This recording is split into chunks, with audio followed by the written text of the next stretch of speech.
Assalamualaikum warahmatullahi wabarakatuh.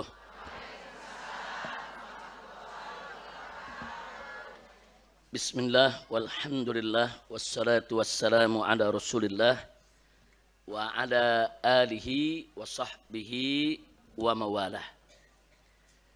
Allahumma anfa'na bima 'allamtana wa 'allimna ma yanfa'una. Allahumma zidna ilma warzuqna fahma wa atina hikmah. Allahumma barik lana fi majlisina hadha birahmatika ya arhamar rahimin. Walhamdulillahi rabbil alamin. Taqabbalallahu minna wa minkum fataqabbal ya karim. Kepada segenap para ustazah, para ummahat, para akhwat, para tamu yang saya cintai dan semoga senantiasa dirahmati Allah Subhanahu wa ta'ala. Sebelum kita mulai, kalau boleh saya usulkan yang agak jauh tuh duduknya di belakang, yang pakai jilbab hitam kalau boleh pindah kemari karena kita mau pakai layar. Khawatirnya nanti yang jauh nggak ngelihat layarnya. Boleh pindah lewat sana, kosong, sebelah sini kosong nih. Boleh yang belakang. Kalau yang di sini biar aja masih bisa lihat. Di sebelah sana diisi supaya nanti bisa lihat layar. Silakan ibu, nggak apa-apa ibu. Yang belakang, yang nggak ngelihat layar. Kalau yang di atas panggung bisa lihat TV, ada TV di sini. Tapi yang di depan nanti kita lihat layar. Insya Allah. Silakan. Yang mau pindah silakan. Kalau nggak mau pindah, mau dengarkan aja boleh. Kalau lihat layar kita lebih mudah untuk memahami. Insya Allah. Baik, ibu-ibu yang saya cintai, dalam majelis dhiyafah, majelis pertemuan kali ini sengaja saya akan menggunakan layar untuk menyingkat waktu dan memudahkan pemahaman. Tapi karena waktu kita terbatas, waktu kita sedikit, saya akan ringkaskan saja nanti. Sebagaimana ibu-ibu tahu, kita hari ini berada pada tanggal 24 Desember. Besok 25 Desember. Nah, umat beragama Nasrani, sebagaimana kita ketahui tentu 25 Desember menjadi hari besar mereka, menjadi hari peringatan akan kelahiran Yesus Kristus bagi mereka. Nah, di sini kembali setiap tahun selalu kita dapat PR banyak pertanyaan soal Natal. Setiap tahun. Padahal sudah berulang kali dijelaskan oleh para habaib, para ulama, para kiai. Hanya saja yang membuat umat makin bertanya, kadang-kadang kita kedatangan tamu. Ulama-ulama dari Timur Tengah datang ke Indonesia, tahu-tahu mengeluarkan fatwa, ikut Natal boleh, mengucapkan selamat Natal enggak apa-apa. Nah, itu yang akhirnya membuat umat menjadi bingung. Nah, ini jadi masalah. Nah, maka itu saya sarankan ibu-ibu boleh buka YouTube nanti. Di YouTube saya sudah bicara soal Natal 2 jam lebih. Judulnya Hukum Natal. Jadi saya jabarkan, saya terangkan di majelis rutin di tempat ini. Mungkin lebih dari 10 tahun yang lalu di majelis ini. Saya sampaikan dengan panjang lebar, lengkap dengan segala dalil. Itu ada 2,5 jam. Dulu saya juga setiap pengajian dulu Bu, kita selalu pakai slide dan kita selalu bikin catatan slide seperti ini. Ini catatan slide. Ini catatan slide ini. Nah, yang kemudian kita jadikan buku seperti ini. Nah, ini buku ini isinya adalah slide yang kita buat di komputer, yang kita tayangkan di layar selama pengajian setiap bulan. Ini untuk yang 2 tahun. Pertama, 2 tahun kedua ada lagi setebal ini dan seterusnya. Nah, salah satunya berisi tentang hukum Natal. Jadi ini sudah kita bahas cukup lama, hampir 8 atau 10 tahun yang lalu saya bahas dengan panjang lebar. Nah, tentunya hari ini saya nggak bisa bahas lagi sampai 2,5 jam karena waktu kita singkat dan sangat terbatas. Karena itu saya hanya akan membahasnya secara ringkas saja. Nah, nanti kalau ada ibu-ibu yang mau lengkap, rinci, silakan buka YouTube, tulis saja Hukum Natal Habib Rizik. Nah, nanti keluar. Nah, keluar silakan dengarkan. 2 jam lebih, Bu. Nah, 2 jam lebih tapi rinci lengkap dengan dalil. Nah, sekarang mari kita buka dulu. Kita lihat, kita perhatikan. Sebentar. Kita keluarkan dulu gambarnya.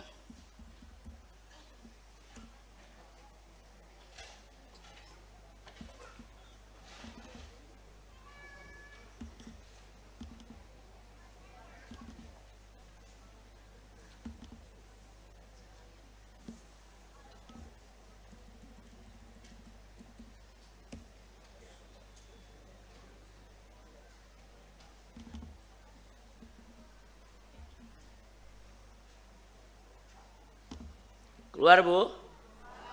Ada gambarnya di depan. Nah, saya nggak bisa lihat ke depan, tapi di sini ada TV, bisa saya pantau. Baik, bismillahirrahmanirrahim. Alhamdulillah wassalatu wassalamu ala Rasulillah wa ala alihi wa sahbihi wa mawalah.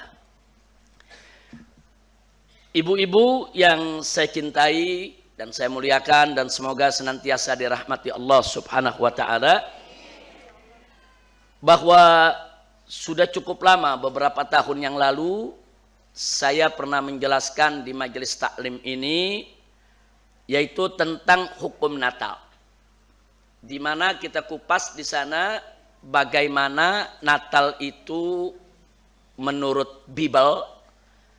Bible itu orang-orang Nasrani menyebut Injil mereka dengan sebutan Bible. Nah, jadi Bible itu boleh juga kita sebut perjanjian baru. Nah, jadi kitab sucinya orang Nasrani itu kalau kita lihat dibagi 2, ada perjanjian lama, ada perjanjian baru. Perjanjian lama itu disamakan dengan Taurat. Taurat Nabi Musa alaihissalam. Sedangkan perjanjian baru itu disamakan dengan Injil. Yang diturunkan Allah kepada Nabi Isa alaihis salam. Nah, mereka di mana-mana dunia orang Nasrani menyebutnya Bible. Jadi bagaimana Bible membahas Natal itu panjang lebar dibahas di dalam Bible. Dan bagaimana Islam juga membahas soal Natal.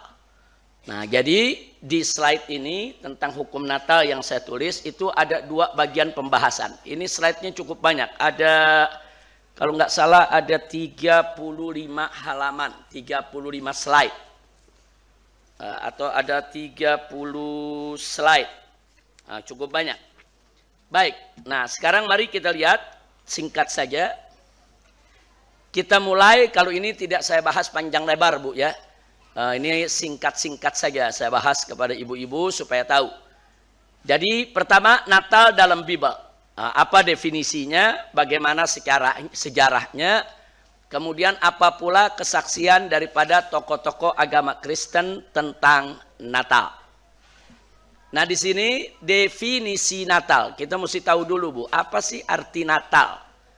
Natal itu secara etimologi, Bu, secara bahasa, lughatan, itu artinya hari kelahiran, biasa disebut dis natalis. Hari kelahiran atau hari jadi atau ulang tahun atau dirgahayu.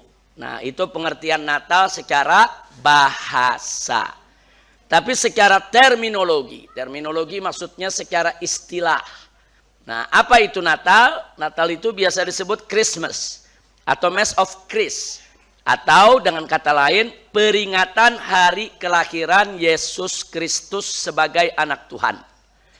Itu pengertian Natal secara terminologi.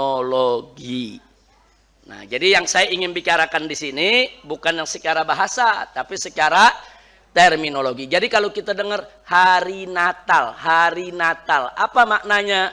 Maknanya adalah hari kelahiran Yesus Kristus sebagai anak Tuhan sesuai keyakinan umat Nasrani yang meyakininya.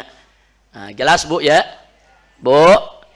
Ya, jadi saya tidak mau ikut campur atau saya nggak mau lompat pagar. Saya nggak mau masuk ke dalam teologi daripada umat Kristen. Saya hanya ingin membahas soal Islam. Bagaimana umat Islam harusnya menyikapi daripada perayaan Natal. Nah, karena itu mari kita lihat. Jadi kalau kita dengar hari Natal, maka makna yang digunakan adalah makna terminologi. Nah, sekarang baik, kita lanjutkan sejarah Natal supaya Ibu tahu. Ini semua ada referensinya, Bu ya. Sejarah Natal yang tercatat berdasarkan literatur yang sangat dipercaya. Pertama, dari abad pertama hingga ketiga miladia, abad 1, abad 2, abad 3 Masehi. Tidak ada umat Nasrani yang merayakan hari Natal. Nah, tolong dicatat itu Bu ya. Jadi semenjak Nabi Isa itu lahir, yang mana kelahirannya ditandai oleh umat Nasrani sebagai tahun pertama miladi atau tahun pertama Masehi. Tahun pertama Masehi ini di sini perlu kita tahu. Jadi dari abad pertamanya. Kalau abad itu berapa tahun, Bu? Nah, 1 abad berapa tahun, Bu? 100. Nah, sampai 3 abad berarti berapa tahun? Jadi selama 300 tahun tidak ada di dunia umat Nasrani yang merayakan Natal. Itu dulu kita catat biar kita tahu sejarah. Yang kedua, di awal abad keempat. Nah, di awal abad keempat berarti sudah lewat tahun 300-an. Di awal abad keempat, umat Nasrani berbeda dalam merayakan hari Natal. Jadi mulai muncul keinginan mereka untuk merayakan hari lahir, yaitu Isa putra Maryam alaihi wassalam. Nah, cuma mereka berbeda-beda. Ada umat Nasrani yang merayakan Natal tanggal 6 Januari. Ada juga umat Nasrani yang merayakan Natal tanggal 28 Maret. Ada juga umat Nasrani yang merayakan Natal tanggal 18 April. Dan ada juga umat Nasrani yang merayakan Natal tanggal 28 Juni. Bu? Berarti umat Nasrani ketika itu mereka tidak sepakat kapan harus merayakan Natal. Nah, kemudian sebelum tahun 354, catat itu Bu, sebelum tahun 354, kita sekarang udah tahun berapa Bu? 2022. Ini sebelum tahun 354 Masehi nih Bu ya. Tidak ada umat Nasrani yang memperingati hari Natal tanggal 25 Desember. Tidak ada. Jadi umat Nasrani sebelum tahun 354 Masehi atau Miladi merayakan Natal itu tadi tuh. Ada 6 Januari, ada 28 Maret, ada 18 April, ada yang 28 Juni. 25 Desember enggak ada. Jadi kapan mereka mulai merayakan Natal tanggal 25 Desember? Di tahun 354, perhatikan di layar, untuk pertama kali hari Natal diperingati pada tanggal 25 Desember di Roma. Nah, di Roma oleh siapa? Oleh Paus Liberius. Jadi Paus Liberius inilah yang mana saat itu kedudukannya ada di Roma yang pertama kali memperingati Natal tanggal 25 Desember. Kemudian berikutnya peringatan Natal 25 Desember mulai diterima. Nah, tadinya banyak umat Nasrani yang nentang di Eropa, nggak ada yang terima 25 Desember. Oh, nentang. Jadi Paus Liberius ini ditentang oleh berbagai macam sekte di kalangan umat Nasrani.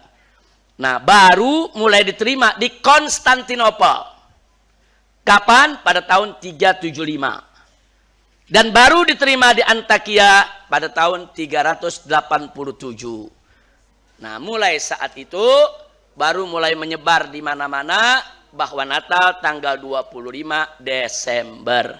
Tapi Bu, bukan berarti mereka sudah sepakat. Enggak. Sampai hari ini, detik ini, umat Nasrani yang tidak merayakan Natal 25 Desember banyak. Nah, jadi mereka enggak sepakat. Ada mereka yang nggak terima kalau tanggal lahir Nabi Isa itu tanggal 25 Desember. Banyak umat Nasrani, bahkan pendeta juga banyak yang nggak nerima.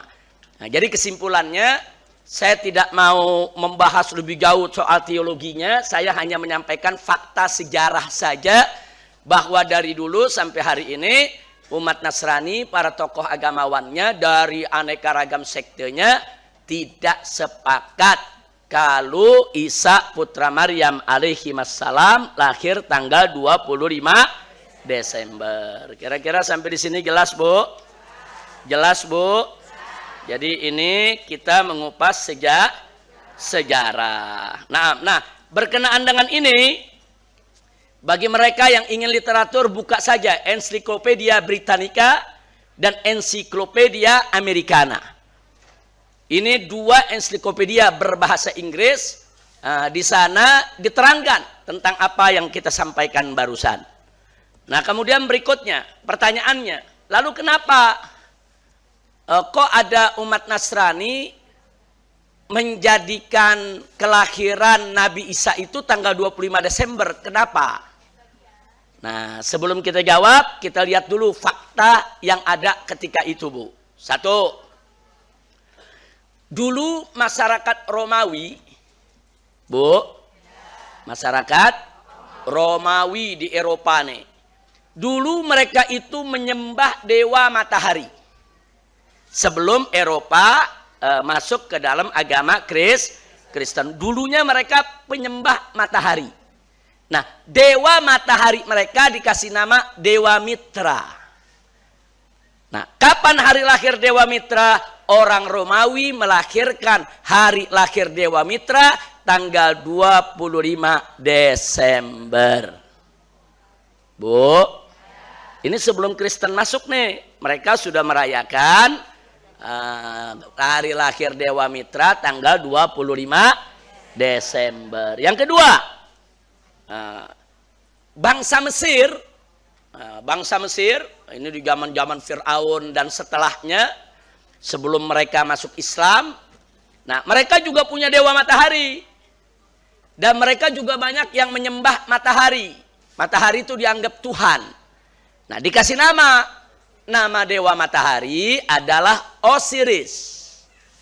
Jadi kalau orang Romawi bilang dewa matahari namanya Mitra, orang Mesir sebut dewa matahari namanya Osiris. Kapan dirayakan hari lahir dewa matahari di Mesir? Dirayakan tanggal 27 Desember. Yang ketiga, ternyata bangsa Persia, tahu bangsa Persia, Bu? Nah, di mana Persia?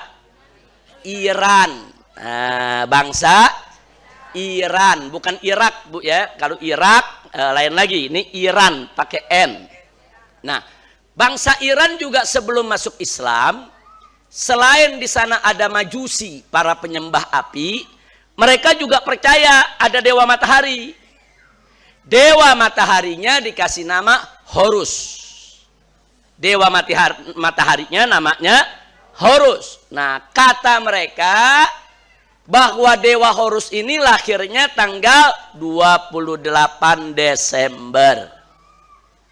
Bu, kita udah keliling nih, Bu ya. Kita ke Romawi, kita ke Mesir, kita ke Iran. Nah, sekarang yang berikutnya, ternyata di Yunani juga ada dewa matahari. Nah, Ibu kalau baca sejarah kan dulu terkenal tuh, ada bangsa Yunani, ada bangsa Romawi. Pernah dengar, Bu ya? Nah, sekarang bangsa Yunani juga punya dewa matahari, dikasih nama Apollo. Nah, Apollo itu nama dewa matahari bangsa Yunani. Kata mereka hari lahir dewa matahari Apollo tanggal 28 Desember. Nah, kemudian di Brumalia, daratan Eropa, itu ada yang disebut hari raya Saturnalia. Nah, disebut hari raya Saturnalia. Hari raya Saturnalia itu dirayakan selama 1 minggu, 1 pekan. Tanggal berapa? Tanggal 17 sampai 24 Desember. Nah, artinya apa nih, Bu? Artinya penetapan 25 Desember sebagai hari Natal tidak terlepas dari pengaruh budaya paganisme masyarakat di Barat yang sudah berakar sejak lama, jauh sebelum kelahiran Yesus, sebelum kelahiran Nabi Isa. Jadi sebelum Nabi Isa lahir, memang bangsa Eropa itu paganisme. Mereka itu penyembah berhala, mereka itu musyrikun. Bahkan mereka itu percaya adanya dewa-dewa. Nah, karena hampir semua, kalau kita lihat tadi, baik itu di Romawi, Mesir, Persia, Yunani, dewa-dewanya semua lahirnya bulan Desember. Jadi Desember itu memang bulan kemeriahan, kegembiraan untuk merayakan daripada kelahiran Tuhan-Tuhan mereka. Nah, ini berpengaruh. Setelah mereka mengganti keyakinan, rame-rame masuk Kristen. Mereka rame-rame masuk Kristen. Ada yang jadi Katolik, ada yang jadi Advent, ada yang jadi Protestan. Jadi di Kristen itu sektenya juga banyak, Bu. Ada 300 sekte lebih. Nah, Kristen itu banyak sektenya. Tapi semua sekte ini, walaupun mereka tidak sepakat, tapi secara umum apa yang diambil oleh Paus Liberius tadi, bahwa bulan Desember dijadikan hari kelahiran Nabi Isa, nggak lepas dari pengaruh ini. Karena bulan Desember di sana udah terlanjur jadi hari lahirnya para Tuhan, para dewa, akhirnya dijadikanlah tanggal 25 Desember sebagai hari lahir Isa putra Maryam alaihi wassalam. Sampai sini jelas, Bu ya? Ini sekedar sejarah. Baik. Nah, sekarang setelah kita bahas itu, kita lihat di sini bagaimana kelahiran Yesus dalam Bible. Saya tidak perlu bahas lagi. Bagi yang pengen pembahasan rinci panjang, silakan buka YouTube, dengarkan saja saya punya ceramah pembahasan 2 jam lebih, Bu, kalau Ibu punya waktu. Nah, di Perjanjian Baru silakan baca Lukas 2, yaitu ayat 4 sampai 7. Nah, kemudian di Perjanjian Baru itu ada Injil Lukas 2 juga ayat 41. Kemudian itu yang pertama. Nah, kesimpulannya apa? Kesimpulannya dari ayat-ayat Injil yang tadi sudah saya sebutkan. Satu, di sana ada keterangan, ada yang mengisyaratkan bahwa Yesus dilahirkan di Yerusalem pada waktu hari raya Paskah umat Yahudi. Hari raya Paskah umat Yahudi. Kapan hari raya Paskah Bani Israel? Hari raya Paskah Bani Israel jatuh pada awal musim gugur. Nah, musim gugur itu bukan musim hujan, bukan musim dingin. Nah, saya mau tanya, bulan Desember musim apa? Nah, kalau di kita musim hujan, kalau di Eropa musim dingin, salju turun. Sementara keterangan Bible bahwa Yesus lahir di awal musim gugur. Berarti Bible sendiri menolak kalau hari lahir Yesus itu tanggal 25 Desember. Baik. Nah, jadi sini Yesus dilahirkan bukan pada musim dingin atau musim hujan. Sehingga Bible sendiri menafi kemungkinan kelahirannya pada bulan Desember yang merupakan puncak musim hujan atau musim dingin. Jelas, Bu ya? Nah, kalau mau lebih jelas lagi buka YouTube aja, Bu. Ini saya singkat-singkat saja nih. Nah, ini biasanya saya jelaskan ini panjang lebar, saya kupas lagi. Jadi Ibu nggak usah kaget. Kalau saya tahu Injil Matius, Markus, Lukas, Yahya, dulu saya sekolah SMP di SMP Kristen, Bu. 3 tahun saya di sekolah SMP Kristen Betel. Jadi yang namanya Perjanjian Lama, Perjanjian Baru tuh saya sudah pelajari selama saya SMP, dan setiap ulangan sampai ujian, nilai ulangan agama Kristen yang saya ikuti, saya nggak pernah di bawah 10 nilainya, Bu. Nah, jadi artinya saya pelajari betul dulu sebagai siswa, dan ternyata ada manfaatnya.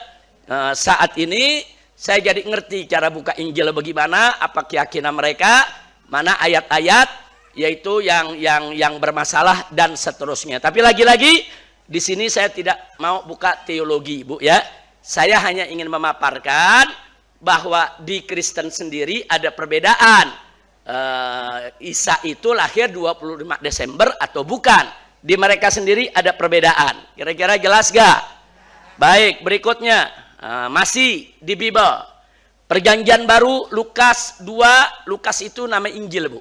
Jadi dulu setelah 300 tahun lebih, Bu, Injil yang asli itu tidak ditemukan. Nah, setelah tidak ditemukan, akhirnya para agamawan itu mengumpulkan catatan-catatan tentang Injil. Nah, ditemukanlah ada 4 Injil yang dianggap oleh mereka itu mendekati kebenaran atau paling benar. Yaitu Injil Matius, Injil Markus, Injil Lukas, Injil Yahya atau Injil Yohanes. 4 itu yang mereka akui sebagai bagian dari Injil. Nah, sebetulnya di sana ada banyak, ada lagi Injil Barnabas. Injil Barnabas mereka nggak akui. Karena dalam Injil Barnabas dinyatakan Nabi Isa itu hamba Allah dan utusannya. Nabi Isa itu bukan anak Tuhan. Nah, jadi Injil Barnabas di Indonesia sudah diterjemahkan, Bu. Sudah diterjemahkan, banyak yang bisa baca. Tapi itu tidak diakui sebagai Injil. Nah, jadi Injil yang diakui, Injil Matius, Markus, Lukas, Yahya. Nah, ini yang saya buka Lukas ini. Nah, Lukas 2 ayat 8 sampai 11 diceritakan tentang kelahiran Yesus. Kemudian di Perjanjian Lama, nah itu ada Ezra 10. Itu ayat 9 dan ayat 13. Kemudian di Perjanjian Lama juga ada Kidung Agung 2, yaitu ayat 9 juga sampai 11. Nah, kesimpulan dari ayat-ayat Perjanjian Lama dan Perjanjian Baru tadi adalah satu, Yesus dilahirkan di Yerusalem pada waktu para gembala dan kawanan ternaknya masih sanggup di alam terbuka. Jadi dalam Bible disebutin, waktu Siti Maria melahirkan Nabi Isa alaihissalam, itu banyak penggembala domba lagi menggembalakan domba di padang rumput. Nah, diceritakan begitu. Nah, artinya apa? Di Yerusalem pada musim dingin, manusia maupun hewan nggak ada yang sanggup di alam terbuka. Nah, karena dingin dan salju turun. Nah, sehingga ini membuktikan nggak mungkin Nabi Isa lahir bulan Desember. Karena kalau bulan Desember salju turun. Sementara keterangan Bible, waktu Nabi Isa lahir, banyak domba digembalakan di padang rumput. Berarti salju tidak sedang turun. Kira-kira jelas gak, Bu? Nah, jadi ini kesimpulannya Yesus dilahirkan bukan pada musim dingin. Nah, dan bukan juga akhir bulan 9, bulan September. Apalagi Desember yang merupakan puncak musim dingin. Nah, kira-kira sampai sini jelas. Jadi ada 2 penjelasan Bible bahwa 25 Desember nggak mungkin jadi hari lahir Nabi Isa alaihissalam. Kemudian yang ketiga, dalam Perjanjian Lama, kitab Taware, 1 Taware 24 ayat 10. Ada lagi Perjanjian Baru, Injil Lukas 1 ayat 5 sampai 23. Ada lagi Injil Lukas 1 ayat 26 sampai 38. Ini tentang perbandingan kapan lahir Nabi Isa, kapan lahir Nabi Yahya. Jadi ini menerangkan tentang lahirnya Nabi Yahya. Sementara usia daripada Nabi Isa itu lebih muda 6 bulan daripada Nabi Yahya. Jadi kalau tanggal lahir Nabi Yahya ketemu, ya tinggal mundur aja 6 bulan.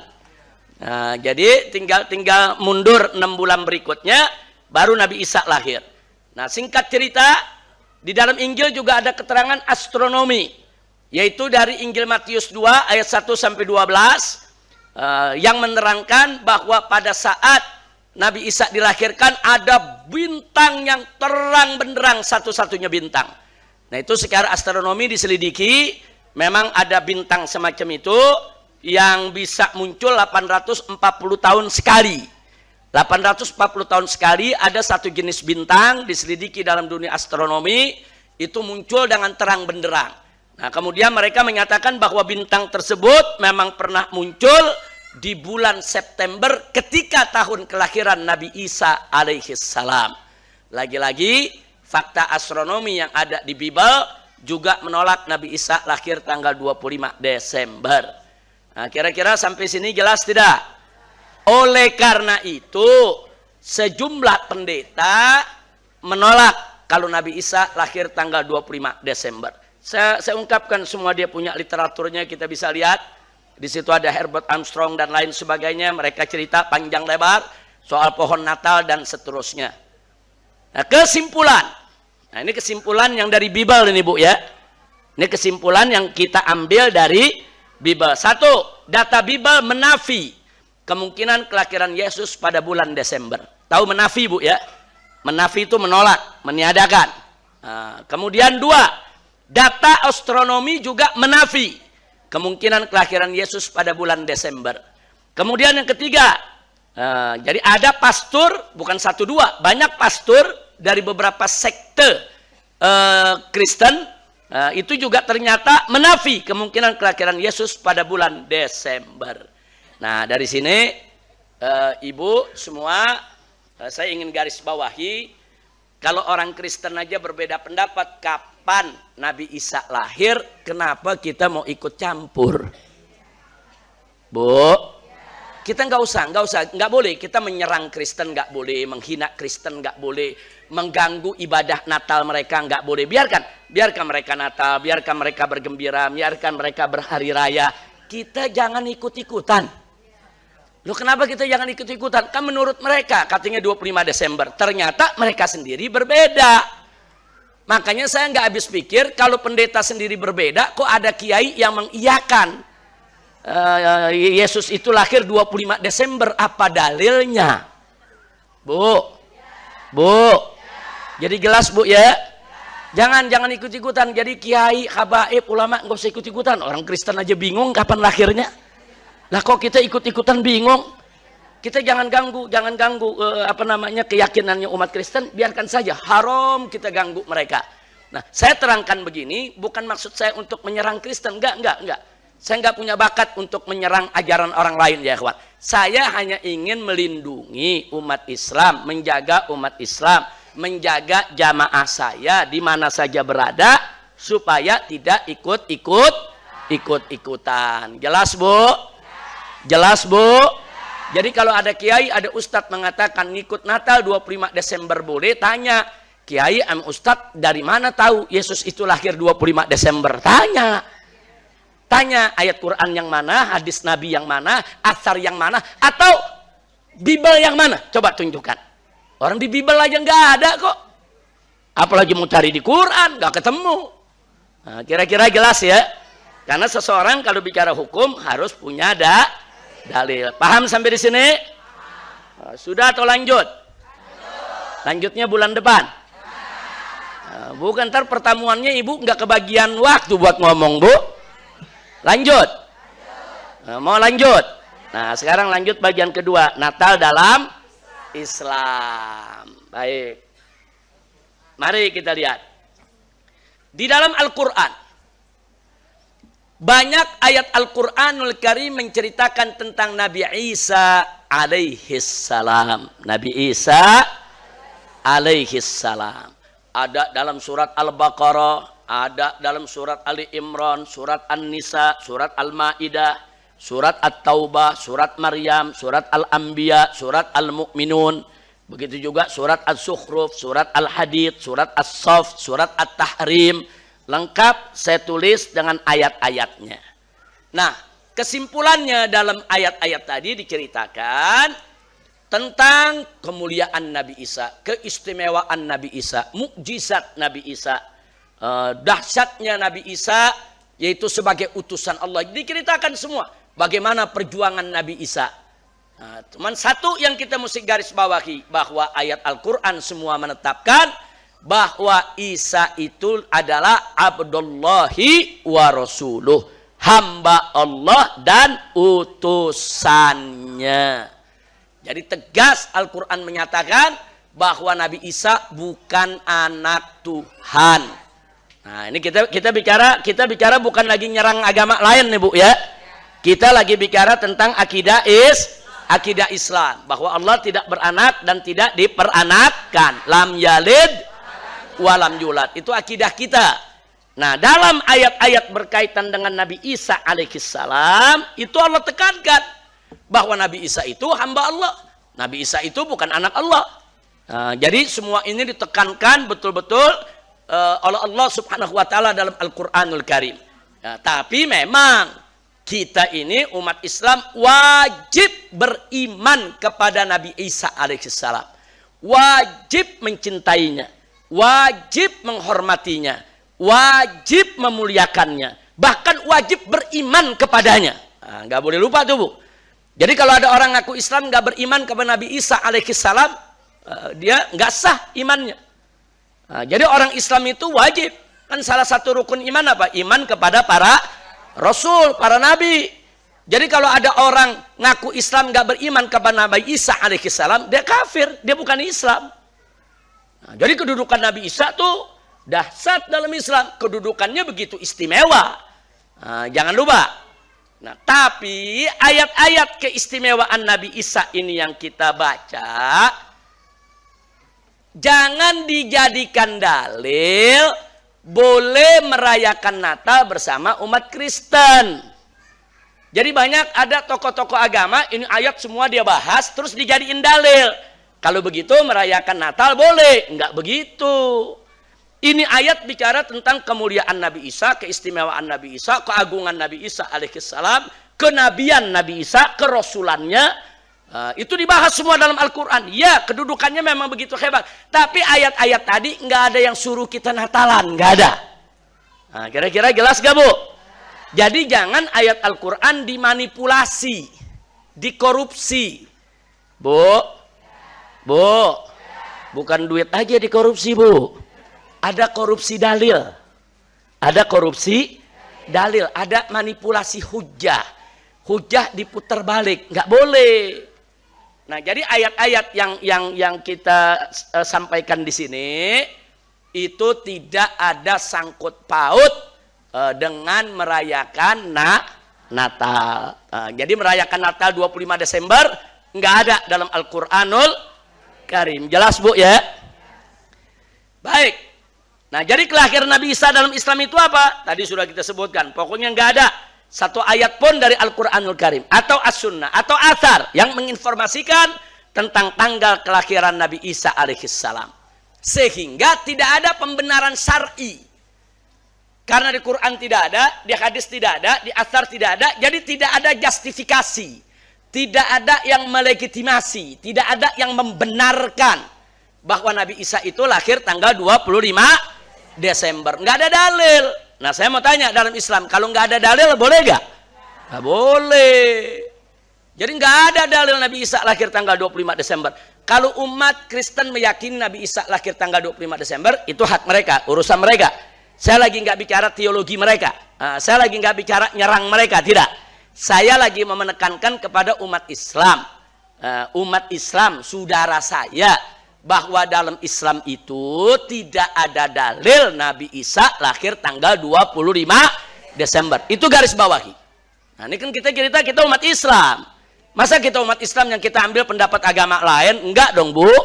Kalau soal akidah kita ambil pendapat yang ada dalam ajaran Islam. Insya Allah. Baik. Nah, kemudian mari kita lihat. Saudara, ada yang pakai dalil hadis ini dua. Menyalahgunakan dalil.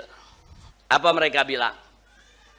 Ada hadis riwayat Muslim bahwa Nabi puasa Senin dan ditanya, kenapa Nabi puasa hari Senin? Nabi menjawab, fihi wulidtu. Hari Senin aku dilahirkan.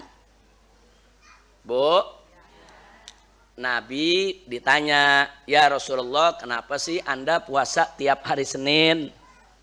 Nabi jawab, fihi wulidtu. Hari Senin itu aku dilahirkan. Jadi memang ada isyarat kalau Nabi merayakan hari kelahirannya. Bukan setahun sekali, setiap Senin Nabi rayakan. Tapi cara merayakannya dengan puasa, dengan ibadah, dengan tanpa melanggar syariat. Itu benar. Ini dijadikan dalil bolehnya kita merayakan hari lahirnya Nabi Muhammad Sallallahu Alaihi Wasallam. Nah, kemudian ini dijadikan dalil juga oleh yang menghalalkan Natal ini.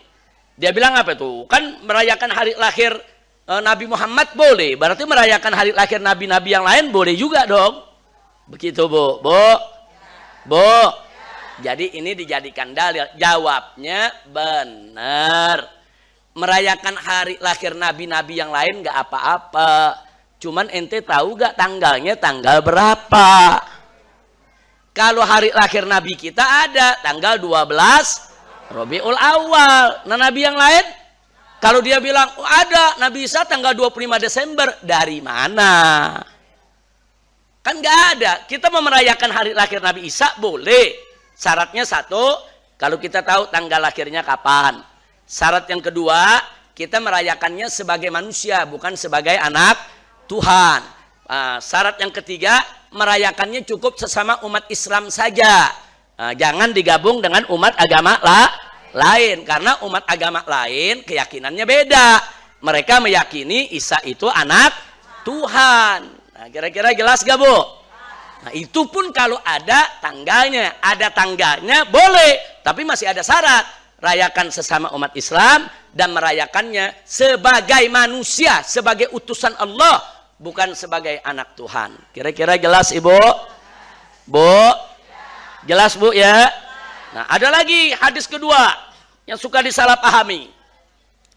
Hadis kedua Bu, Nabi alaihi salatu wassalam waktu tinggal di Madinah melihat perilaku orang Yahudi. Orang Yahudi setiap hari Asyura tanggal berapa Bu? 10 bulan Muharram. Jadi orang-orang Yahudi setiap tanggal 10 Asyura, ini 10 Muharram, mereka bergembira, merayakan. Nabi tanya, kenapa kalian gembira pada hari ini? Begitu. Apa jawab orang-orang Yahudi? Ada di layar tuh Bu. Kata mereka, hada yaumun saleh, ini hari bagus. Hada yaumun, ini adalah hari najallah Bani Israel min aduwihim. Ini adalah hari Allah memenangkan Bani Israel daripada musuhnya. Maksudnya hari itu hari kemenangan Musa terhadap Fir'aun. Fir'aun itu ditenggelamkan oleh Allah waktu ngejar-ngejar Nabi Musa Bu, tanggal 10 Muharram. Jadi kata orang Yahudi ini hari kemenangan. Kemenangan Musa kita rayakan, ini hari bahagia. Apa jawab Nabi? Nabi mengatakan, fa'ana ahakku bimusa minkum. Jadi kata Nabi, ya kalau begitu saya lebih berhak untuk merasa bahagia daripada kalian terhadap Musa.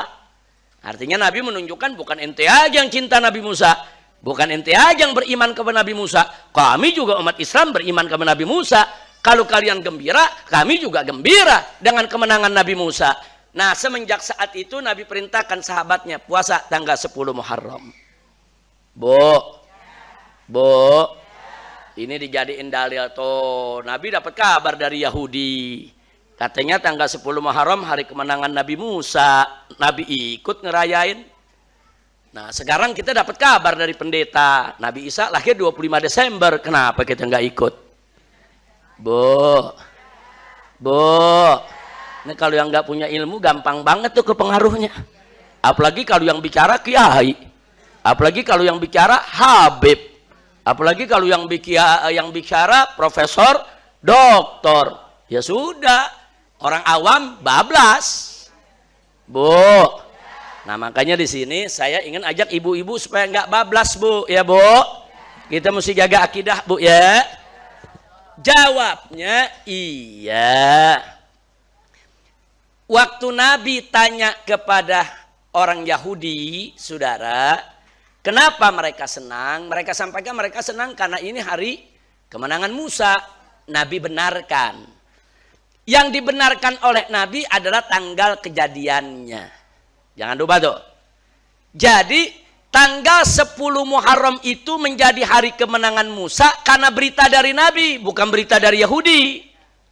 Saya mau tanya, kalau Yahudi memberitakan Nabi Musa menang tanggal 10 terus ditolak oleh Nabi, nah, berarti Nabi Musa menang tanggal 10 tidak? Kalau ditolak oleh Nabi menang tanggal 10 tidak? Tidak. Tapi dibenarkan oleh Nabi. Kalau dibenarkan oleh Nabi berarti tanggal 10 menjadi hari kemenangan Musa karena pembenaran Nabi, bukan karena berita Yahudi. Berita Yahudi yang tidak dibenarkan oleh Nabi nggak boleh kita terima. Berita Yahudi yang dibenarkan oleh Nabi kita terima, bukan karena Yahudinya tapi karena nabinya. Kira-kira jelas gak Bu? Jelas gak Bu?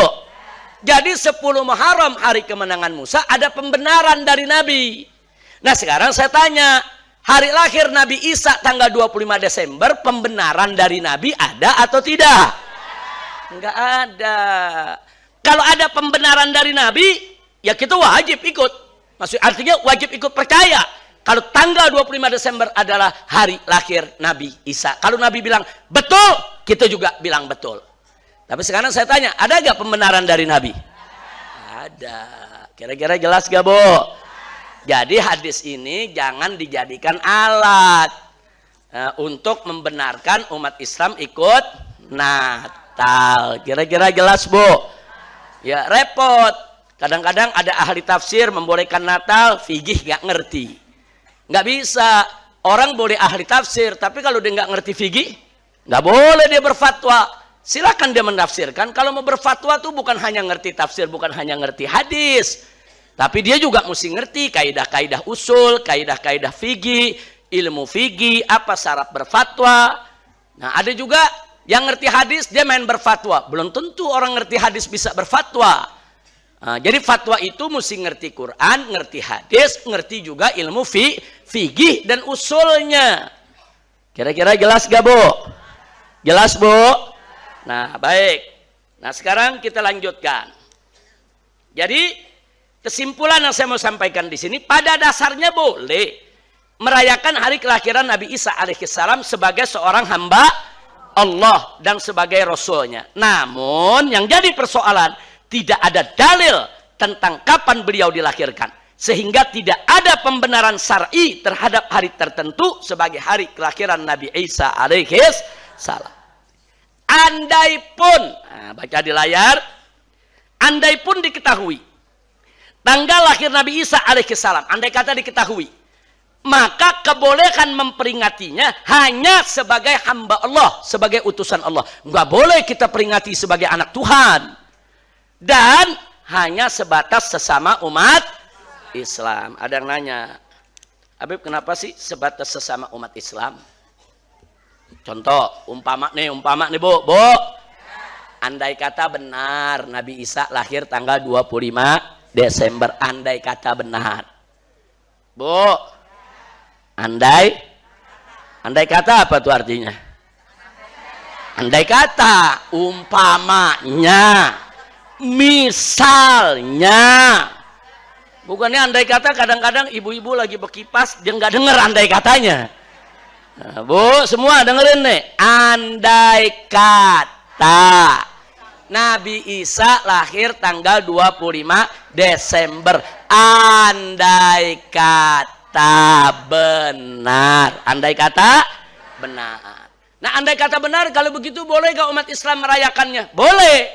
Tapi ada syarat. Syaratnya apa? Merayakannya sebagai seorang manusia, seorang utusan Allah, dan hanya boleh ngucapin selamat Natal sesama umat Islam saja pada tanggal 25. Andai kata benar. Bu, andai kata nih Bu ya. Andai kata benar, saya ucapkan kepada satu ustadz, selamat Natal. Nah, si ustadz jawab, Habib, selamat Natal juga. Boleh. Andai kata benar lahirnya tanggal 25 Desember. Kira-kira jelas? Jelas. Dan bolehnya itu hanya sesama muslim dan jangan lupa memperingatinya sebagai seorang manusia. Nah, pertanyaannya, kenapa kalau ngucapinnya kepada orang Kristennya nggak boleh? Nggak boleh. Karena mereka memperingatinya sebagai anak Tuhan. Jadi kalau orang Nasrani sama orang Nasrani selamat Natal, artinya selamat hari lahir Yesus Kristus sebagai anak Tuhan. Saya tanya, boleh gak kita ikut? Boleh gak kita ikut? Nggak boleh. Hati-hati. Jadi kalau orang Kristen mengucapkan selamat Natal kepada orang Kristen. Selamat Natal ya, artinya selamat hari lahir Yesus Kristus sebagai anak Tuhan. Jelas gak Bu? Bu? Bu? Nah sekarang kalau ada orang Kristen ngucapin ke kita, Habib, selamat Natal ya. Artinya apa? Habib, selamat hari lahir Yesus Kristus sebagai anak Tuhan. Saya jawab, lam yalid walam yulad. Nggak boleh saya jawab selamat lagi. Lah kalau saya jawab selamat lagi berarti saya setuju. Kira-kira jelas gak? Jelas gak? Bu? Bu? Ada yang ngucapin sama kita selamat Natal, selamat hari lahir Yesus Kristus sebagai anak Tuhan. Saya jawab selamat juga. Artinya apa? Artinya saya setuju Yesus sebagai anak Tuhan. Berarti saya ridho dengan keyakinan tersebut. Hukumnya apa? Kafir, murtad. Bu? Bu? Kira-kira jelas gak? Makanya nggak boleh, nggak usah repot-repot deh panjang-panjang dalil, lihat aja dari artinya. Nah kalau telanjur, orang Nasrani ngucapin ke saya telanjur, Habib selamat Natal, saya jawab lam yalid walam yulad. Allah nggak beranak, Allah nggak diperanakan. Nah dia boleh ngucapin begitu sama saya, kenapa saya nggak boleh? Dia boleh mengatakan selamat lahir Yesus Kristus sebagai anak Tuhan. Saya juga boleh jawab dong, bahkan bukan boleh, wajib. Lam yalid walam yulad. Allah tidak beranak dan Allah tidak diperanakan. Jelas? Bu? Bu? Kira-kira jelas gak? Nah sekarang saya tanya, tanggal 25 Desember ada dalil pembenaran gak dalam Islam? Berarti kalau nggak ada dalil pembenaran, boleh gak ucapin selamat Natal? Sesama muslim pun tidak perlu, karena tidak ada dalil. Kira-kira jelas? Paham Bu? Jangan salah paham ya, salah paham bahaya nih. Bu? Bu? Kalau ada umat Nasrani ngucapin selamat Natal, jawabnya apa? Nggak usah melotot Bu. Ibu lam yalid walam yuladnya pakai melotot segala. Santai aja, lam yalid walam yulad. Kalau ditanya kenapa sih Anda jawab begitu? Ya karena kami umat Islam meyakini Allah itu tidak beranak dan Allah tidak diperanakan. Sampai sini jelas? Baik. Udah jam berapa nih? Baru separuh nih Bu. Bu? Lanjut? Lanjutinnya di YouTube aja deh. Kalau di YouTube lebih panjang Bu, saya bicara wah panjang lebar, dalilnya semua kita kupas, baik yang dari Al-Quran maupun dari Bibalnya. Nah makanya pokoknya saya anjurkan kalau ibu punya HP ada YouTube, minta buka. Kalau nggak bisa buka suruh anaknya cari, tulis saja Habib Rizik kemudian atau tulis hukum Natal. Nah insya Allah nanti keluar. Ibu bisa dengarkan jelas, dan ini semuanya slide-slide ini kita tayangkan di layar. Dan nanti saya minta kepada IBTV, Islamic Brotherhood Televisi, untuk kembali mengambil rekaman tersebut untuk ditayangkan di IBTV. Insya Allah. Kira-kira jelas gak? Nah sekarang ada subhat nih Bu. Ada apa tuh judulnya? Subhat. Tahu subhat gak? Jadi subhat itu Bu, subhat itu sesuatu yang gak jelas. Jadi ada sementara, maaf, ada sementara habib, ulama, kiai, profesor doktor, dosen, mereka membolehkan Natal dengan dalil-dalil ini nih 5 nih. Ini dia pakai dalil nih. Nah, jadi apa dalil-dalil mereka, argumentasi mereka? Mereka membuat keraguan di tengah-tengah umat Islam. Satu, mari kita lihat. Apa mereka bilang? Saya bacakan Bu ya. Bu, ini saya bacakan pendapat mereka, bukan saya nih Bu ya. Nah, ini kalau dipotong akhirnya dipikir saya yang ngebetulin ini. Bu, nah, dengerin nih Bu. Satu, kata mereka pertama ini. Rasulullah Shallallahu Alaihi Wasallam menerima informasi Yahudi tentang hari kemenangan Musa alaihissalam. Yang tadi itu. Sehingga tidak salah dong kita menerima informasi Nasrani tentang hari lahir Nabi Isa. Bu, nyampeinnya lembut lagi begini. Ibu-ibu yang tercinta, ibu-ibu yang semoga dirahmati Allah. Jika Rasulullah Shallallahu Alaihi Wasallam menerima informasi Yahudi tentang hari kemenangan Musa alaihissalam, Nabi terima informasi Yahudi, maka apa salahnya kita terima informasi Nasrani tentang hari lahir Nabi Isa alaihissalam? Berarti kalau itu kita lakukan, ibu, kita sudah mengikuti sunnah Nabi Muhammad Sallallahu Alaihi Wasallam. Bu, nyampeinnya lembut gak? Santun gak? Ayo ibu-ibu terpengaruh kan?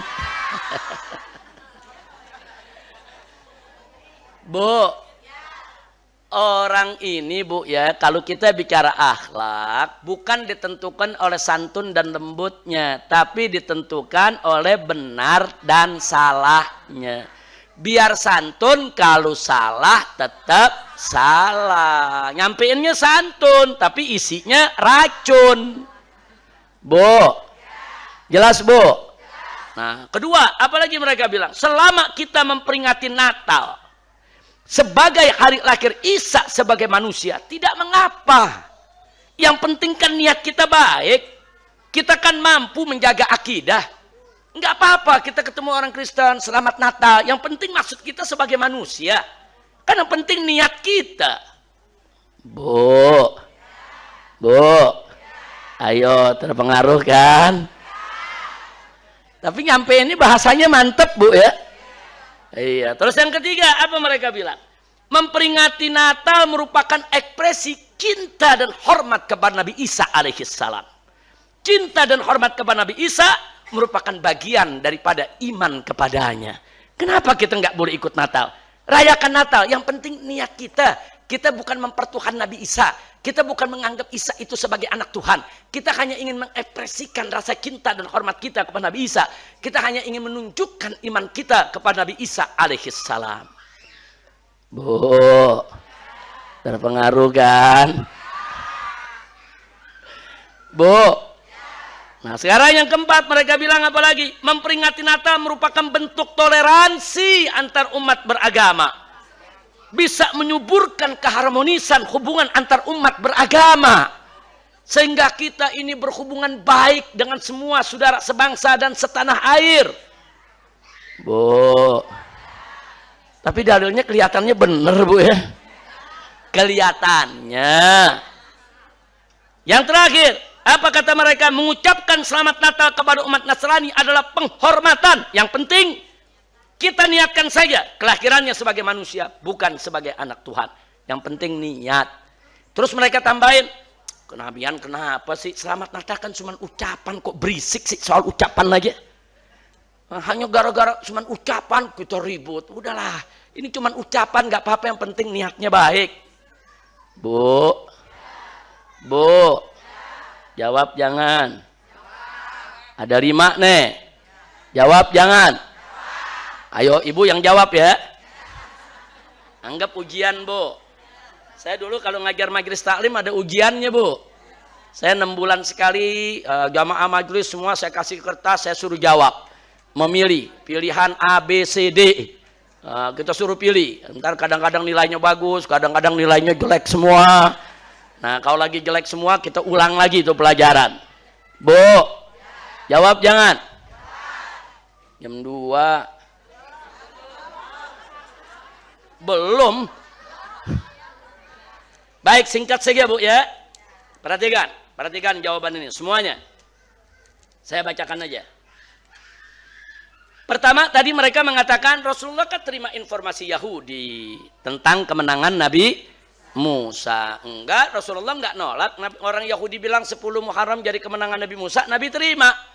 Nah berarti kita juga boleh dong menerima berita dari umat Nasrani. Umat Nasrani kasih kabar bahwa Nabi Isa lahir tanggal 25 Desember. Ya kita ikut dong, kita benarkan.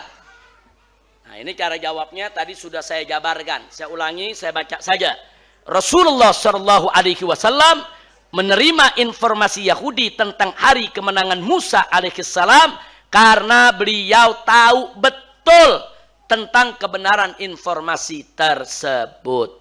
Pengetahuan beliau tersebut bersumber dari wahyu Allah Subhanahu wa taala, sehingga kebenaran info tersebut, info kemenangan Nabi Musa tanggal 10 Muharram, bukan karena datang dari Yahudinya, tapi karena dibenarkan oleh Rasulullah Shallallahu Alaihi Wasallam. Jelas Bu ya? Nah, sedang informasi Nasrani tentang hari lahir Nabi Isa alaihissalam tidak memiliki pembenaran syar'i. Bahkan info itu sendiri dinafi oleh apa? Dinafi oleh data Bible, dinafi oleh data astronomi, bahkan dinafi oleh para pastor dan pendeta mereka sendiri. Jadi kalau mereka sendiri berbeda pendapat, tidak ada pembenaran, dan di kita juga nggak ada pembenaran dari Nabi, maka nggak boleh kita ambil sebagai keyakinan. Jelas Bu ya? Jelas ya? Nah, maka itu ironis jika tokoh Islam menerima info kafir tanpa pembenaran syar'i. Lebih ironis lagi jika kaum kafirin sendiri masih bertikai tentang info tersebut, tapi tokoh Islam sudah membenarkannya. Inna lillahi wa inna ilaihi raji'un. Yang pertama udah jelas jawabannya Bu. Udah jelas Bu. Besok-besok kalau ada yang ngomong begitu bisa jawab gak? Baik. Yang kedua, selama kita memperingati Natal sebagai hari lahir Isa sebagai manusia, kata dia, yang penting niat kita baik dan kita mampu menjaga akidah. Maksudnya nggak apa-apa kita ikut Natal asal akidah kita nggak terganggu. Nggak apa-apa kita ikut ucapin Natal, yang penting akidah kita tetap kita jaga, kita nggak murtad. Nah, ini menurut yang bersangkutan. Jawabnya, memperingati hari lahir Isa alaihissalam sesama umat Islam memang tidak mengapa. Sesama umat Islam tadi kan udah dijelasin, kalau sesama umat Islam memang tidak mengapa, karena kita punya keyakinan sama bahwa Nabi Isa hanya sebagai manusia, bukan anak Tuhan. Tapi memperingati hari lahir Isa bersamaan dengan peringatan hari Natal umat Nasrani, ini menjadi madzonnatul fitan. Madzonnatul fitan itu artinya ini bisa menjadi diduga kuat, bisa menjadi sumber fitnah yang sangat berbahaya. Karena umat Nasrani memperingati hari Natal sebagai hari kelahiran Yesus Kristus. Sedang saat kita merayakannya di hari yang sama tanpa pembenaran syar'i, niscaya disadari atau tidak akan menjadi justifikasi terhadap akidah mereka. Jadi maksudnya begini Bu, walaupun ada orang Kristen mengucapkan selamat Natal kepada kita, kita juga mengucapkan selamat Natal. Walaupun maksud kita selamat hari lahir Nabi Isa sebagai manusia, maksud kita begitu.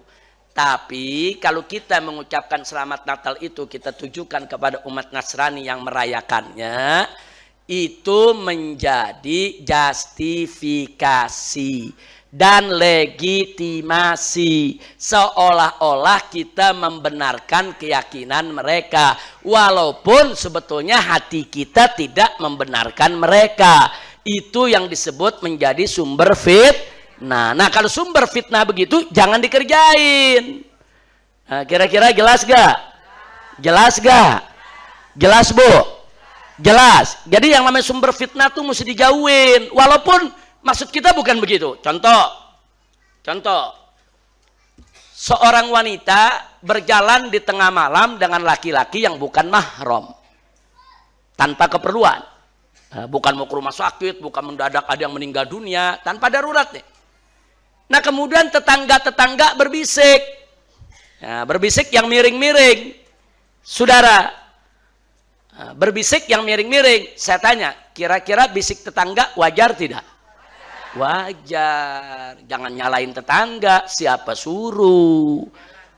Kok tengah malam jalan sama yang bukan mahramnya, walaupun itu perempuan nggak ngapa-ngapain, walaupun itu laki nggak ngapa-ngapain, tapi itu disebut madzonnatul fitan, itu bisa menjadi penyebab fitnah. Nah, penyebab fitnah dalam Islam jauhin. Nah, kira-kira jelas gak? Walaupun niat kita selamat Natal sebagai manusia, niatnya begitu. Tapi kalau itu kita sampaikan kepada mereka yang merayakan Yesus lahir sebagai anak Tuhan, itu bisa menjadi sumber fitnah. Seolah-olah kita membenarkan keyakinan mereka. Kira-kira jelas gak, Bu? Nah, jadi kalau sumber fitnah deketi atau jauhin? Jauhin. Jelas, Bu, ya? Paham, Bu, ya? Nah, kemudian di sini seorang tokoh Islam bisa beralasan di sini sudah kuat akidah. Nah, kadang-kadang ada kiai ustadz enggak, saya ngucapin selamat Natal enggak goyang akidah saya. Ini bukan soal akidah Anda tidak goyang, tapi Anda mengucapkan selamat Natal kepada umat yang merayakannya sebagai anak Tuhan, itu bisa menjadi justifikasi, itu bisa menjadi pembenaran.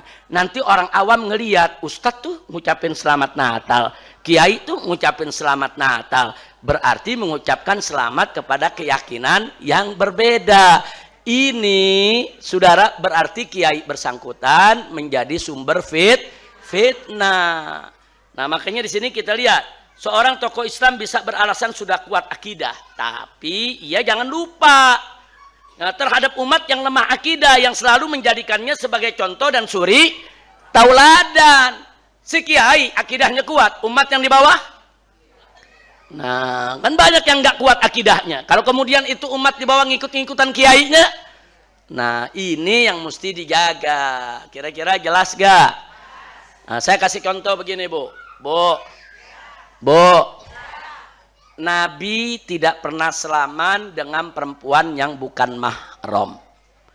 Karena laki-laki yang bukan mahram berselaman dengan perempuan yang bukan mahram itu madzonatul fitan. Itu bisa menjadi sumber fitnah. Hari ini berselaman, ada persentuhan laki-laki yang bukan mahram kepada perempuan, itu bisa menggoda syahwatnya, makanya haram. Nah, tapi sekarang mari kita lihat. Kita punya Nabi alaihi salatu wassalam, kalau mau selaman sama perempuan, kira-kira Nabi tergoda gak? Iman Nabi kuat gak? Yakin? Yakin? Saya mau tanya, yakin iman Nabi kuat? Betul? Yakin iman Nabi sempurna? Nah, lalu kenapa Nabi yang imannya sempurna, yang keyakinannya kuat, kok tetap nggak mau selaman dengan perempuan yang bukan mahram? Jawabnya karena Nabi suri tauladan. Contoh buat umatnya yang paling lemah. Kalau Nabi selaman, nanti umatnya yang lemah iman ikut selaman. Nabinya nggak tergoda, umatnya. Nah, kira-kira jelas gak, Bu? Nah, jadi seorang ulama mestinya berpikir begitu. Akidah ente kuat, umat yang di bawah lemah. Jangan ente ikut Natal dengan alasan akidah ente kuat, tapi ente lupa, ente contoh buat yang di bawah. Nanti kalau yang di bawah ikut-ikutan Natal, berapa banyak yang akhirnya imannya tergoda. Betul, Bu? Kira-kira jelas gak, Bu? Alhamdulillah. Yang ketiga, waktu masih ada. Bu, lanjut. Yang ketiga, mereka bilang apa? Natal itu merupakan bentuk toleransi antar umat beragama. Nah, di sini jawabnya singkat aja, Bu. Toleransi itu bukan membenarkan keyakinan umat agama lain, bukan. Kita umat Islam harus yakin agama yang benar adalah Islam. Selain Islam tidak benar. Titik, itu akidah.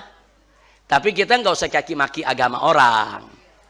Nah, jadi dengan tidak mengganggu umat beragama lain ke rumah ibadah mereka, dengan tidak mengganggu umat Kristen ke gereja, enggak mengganggu umat Kristen merayakan hari Natal, enggak mengganggu keamanan mereka, ibadah mereka, cukup, itu toleransi. Kira-kira jelas gak? Nah, jadi bukan toleransi itu datang ke gereja mereka, bukan toleransi itu ikut Natalan di gereja mereka, bukan. Itu bukan toleransi, itu kebablasan. Kira-kira jelas, Bu, ya? Jadi bagi kita prinsipnya udah singkat, lakum dinukum waliyadin. Bagi kalian agama kalian, bagi saya agama saya. Jadi suburkanlah toleransi yang tidak langgar syariat, insya Allah. Nah, begitu juga yang keempat, katanya memperingati Natal itu merupakan ekspresi cinta dan hormat kepada Nabi Isa alaihissalam. Ini jawabnya hati-hati Bu. Kalau kita ikut menjustifikasi bahwa Nabi Isa itu sebagai anak Tuhan, itu bukan memuliakan Nabi Isa, itu bukan menghormati Nabi Isa, itu sama juga kita menghina Nabi Isa. Jangan lupa, Nabi Isa nggak pernah mengajarkan kepada kita kalau beliau itu anak Tuhan. Ini saya lagi bicara akidah Islam nih Bu ya, saya bukan lagi nyerang teologi Kristen. Kalau teologi Kristen menganggap Nabi Isa itu sebagai anak Tuhan, itu urusan agama Kristen. Ini saya mau cerita urusan kita umat Islam. Saya mau tanya, kalau Anda menganggap Nabi Muhammad itu Tuhan, itu sama juga memuliakan Nabi atau menghina Nabi? Menghina. Kalau kita mengatakan Nabi Muhammad itu adalah Tuhan, wajib kita sembah. Saya tanya, murtad tidak? Kafir tidak? Kafir berarti memuliakan Nabi atau menghina Nabi? Menghina. Jadi dalam ajaran Islam, menuhankan seorang nabi itu penghinaan. Jangan lupa tuh. Makanya kalau kita ikut Natal dengan memberikan pembenaran bahwa Nabi Isa itu sebagai anak Tuhan, itu bukan menghormati Nabi Isa, itu bukan memuliakan Nabi Isa, itu namanya merendahkan dan menghina Nabi Isa. Kira-kira jelas gak Bu? Jelas gak Bu? Jadi jangan diputar balik. Oh, ngucapin Natal itu menghormati Nabi Isa. Ngawur ente. Dari mana datangnya ngucapin Natal menghormati Nabi Isa? Natal itu sendiri secara terminologi hari lahir Nabi Isa sebagai anak Tuhan. Kalau kita ucapin selamat Natal, berarti kita menghina Nabi Isa. Ini dalam akidah Islam. Nggak boleh itu kita lakukan. Kira-kira jelas tidak? Jelas tidak? Yang terakhir. Bu. Yang terakhir Bu. Jadi sekarang ini yang terakhir ini di sini kan dikatakan yang penting niat, begitu Bu ya. Ada yang bilang apa sih susahnya cuman ucapan, begitu kan Bu? Cuman ucapan. Ibu jangan main-main dengan ucapan. Seorang kafir hanya dengan ucapan la ilaha illallah Muhammadur Rasulullah masuk Islam dia. Berarti ucapan punya penting nggak? Saya tanya, ucapan penting nggak? Jangan sembarangan bilang selamat Natal kan cuma ucapan. Tunggu dulu. Dalam Islam ucapan itu punya peran penting. Orang kafir mengucapkan 2 kalimat syahadat, Islam dosanya dihapus semua. Dari sejak dia lahir sampai dia masuk Islam, semua dosanya dihapus. Al-Islam yajubu magablah. Gara-gara ucapan dosanya dihapus, dia masuk Islam. Subhanallah. Jelas Bu ya? Jelas Bu ya? Nah sekarang saya tanya, ibu halal buat suami ibu gara-gara apa awalnya? Ucapan. Ucapan, ada ucapannya kan dinikahin sama wali. Ya fulan bin fulan, zawwajtuka wa ankahtuka, kan begitu. Itu apa tuh? Ucapan. Kalau nggak ada ucapan begitu bisa sah gak Bu? Nggak bisa.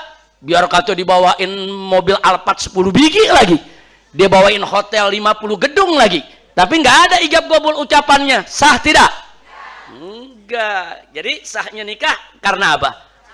Ucapan. Jadi jangan pandang remeh ucapan. Nah sekarang seorang perempuan diceraiin sama laki-laki pakai apa? Ucapan. Hati-hati ucapan. Begitu dia ucapin cerai kepada bininya, jatuh itu cerai. Jadi jangan pandang remeh ucapan. Berarti ucapan penting tidak? Penting tidak? Nah orang mengucapkan selamat Natal, memang ucapan, tapi dia mesti paham dong yang diucapkan itu apa.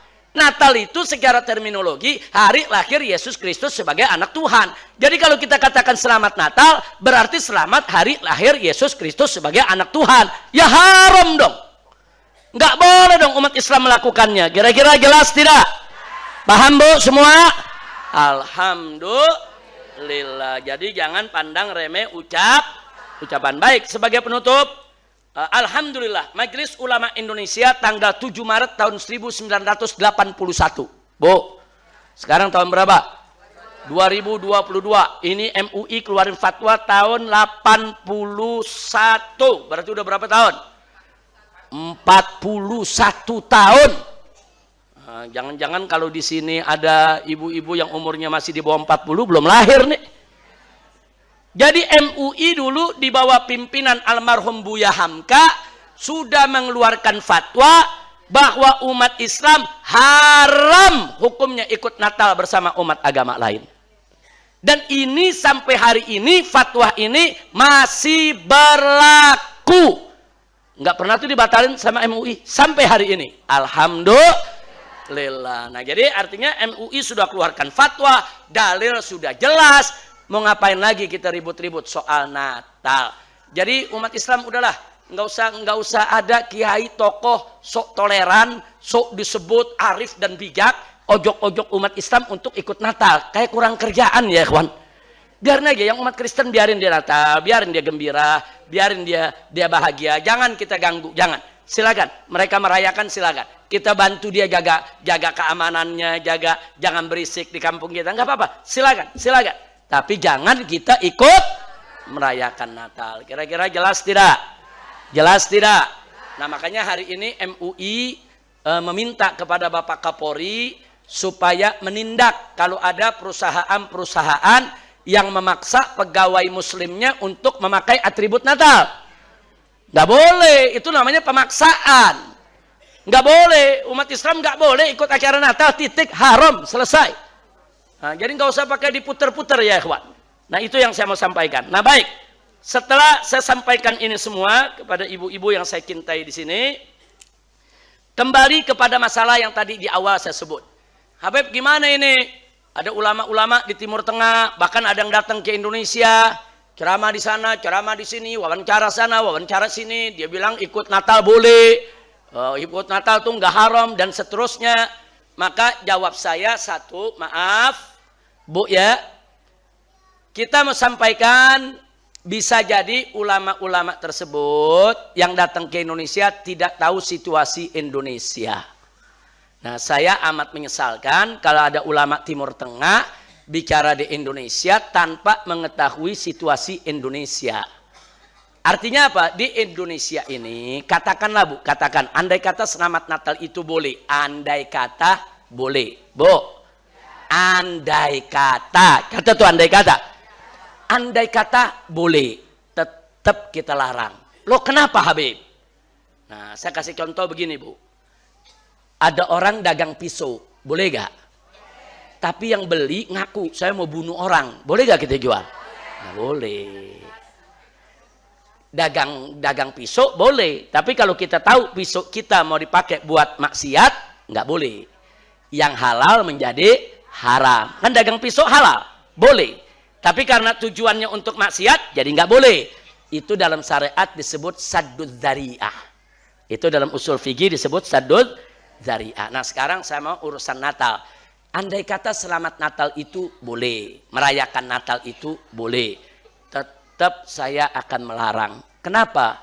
Karena saat ini maaf Bu ya, dari Sabang sampai Merauke saya punya segudang bukti bagaimana oknum-oknum umat Kristiani memanfaatkan acara Natal untuk memurtadkan umat Islam. Nah, jangan lupa tuh. Nah, jadi artinya apa? Ini menjadi jalan, pintu untuk memurtadkan umat Islam. Karena ini mau dipakai jalan buat murtadin umat Islam, yang tadinya boleh jadi nggak boleh. Andai kata boleh, tetap kita tutup, nggak boleh. Karena ini bisa membuka pintu pemurtadan umat Islam. Nah, buktinya di mana-mana umat Islam banyak yang murtad gara-gara soal ini. Jadi andai kata boleh saja tetap tidak boleh, apalagi kalau haram. Lebih tidak boleh. Kira-kira jelas gak? Paham Bu ya? Nah, jadi maka itu tadi saya katakan, mungkin ulama-ulama kita yang dari Timur Tengah nggak tahu kalau di Indonesia nih sudah jutaan umat Islam murtad. Sudah banyak kejadian Natalan itu dijadikan sebagai pintu untuk memurtadkan umat Islam. Saya yakin kalau ulama-ulama dari Timur Tengah itu tahu di Indonesia banyak umat Islam yang murtad gara-gara Natal, saya yakin mereka nggak bakal izinkan untuk ikut Natal ya kawan. Nah, maka itu kalau kita punya tamu-tamu dari Timur Tengah, mestinya nih yang gandeng tamunya kasih tahu. Ini situasi Indonesia begini, supaya dia jangan sembarangan umbar fatwa. Itu satu. Yang kedua, saya husnudzon. Mungkin yang dimaksud oleh si ulama yang dari Timur Tengah tadi pada kondisi darurat. Contoh, umat Islam tinggal di perkampungan Kristen di Amerika Serikat. Satu kampung semua Natalan, cuman dia yang Islam doang. Kalau dia nggak ikut Natal, rumahnya dibakar. Umpama, karena di Amerika kan banyak rasis, banyak fasis, kadang-kadang beda warna kulit orang digebugin. Jangan lupa tuh di Amerika. Nah sekarang kalau dia sendiri, kalau nggak ikut Natal dibakar rumah, dia ikut nggak apa-apa. Kira-kira jelas gak? Kenapa nggak apa-apa? Darurat. Nah kalau ibu di Indonesia nih nggak ikut Natal, emang rumah ibu dibakar? Kalau ibu nggak ikut Natal, emang kepala ibu ditembak? Nah kenapa kita mesti ikut-ikutan? Jadi kalau fatwa boleh, mungkin maksudnya di daerah-daerah yang minoritas, daerah yang umat Islam tertindas. Nah kalau daerah begitu nggak apa-apa, silakan umat Islam ikut. Yang penting hatinya tetap jaga, dia beriman kepada Allah. Nggak apa-apa, daripada membahayakan jiwanya. Kira-kira jelas tidak? Jelas tidak? Nah jadi jangan fatwa dalam kondisi darurat dibawa ke Indonesia yang enggak darurat, yang enggak nyambung. Kira-kira paham Bu ya? Nah itu, jadi maka itu saya minta ibu atau siapapun kalau ada tamu-tamu dari luar negeri, minta kepada si tamu ya, untuk sowan dululah kepada ulama-ulama Indonesia, sowan ke Majelis Ulama Indonesia, sowan ke habaib, sowan ke kiai-kiai yang punya ilmu, biar dikasih tahu nih kondisi Indonesia begini nih, supaya nanti pada saat mereka dakwah mereka nggak melanggar rambu-rambu perdakwahan di Indonesia, karena ulama Indonesia jauh lebih tahu daripada ulama yang datang dari luar. Kira-kira jelas tidak? Nah ini yang perlu, dan tadi saya beri catatan, kalaupun ada ulama-ulama di luar membolehkan, ya mungkin itu tadi karena dalam konteks darurat. Kalau darurat boleh gak Bu? Boleh. Emang di Indonesia darurat Bu? Di Indonesia darurat. Di Jakarta ada darurat. Di Tasik ini ada rombongan Tasik. Mana rombongan Tasik? Emang orang Tasik kalau nggak ikut Natal kampungnya dibakar orang Tasik? Nggak ada. Aman di Indonesia, alhamdulillah. Aman nggak di Indonesia Bu? Aman nggak kita ibadah? Aman nggak kita ibadah? Jadi kalau kita nggak ikut Natal, saya mau tanya, umat Islam apa dibunuh? Apa dibakar? Apa dicincang? Enggak. Jadi masing-masing aja. Jadi kalau kita lagi nggak darurat, jangan pakai hukum darurat. Kira-kira jelas Bu ya? Alhamdulillah.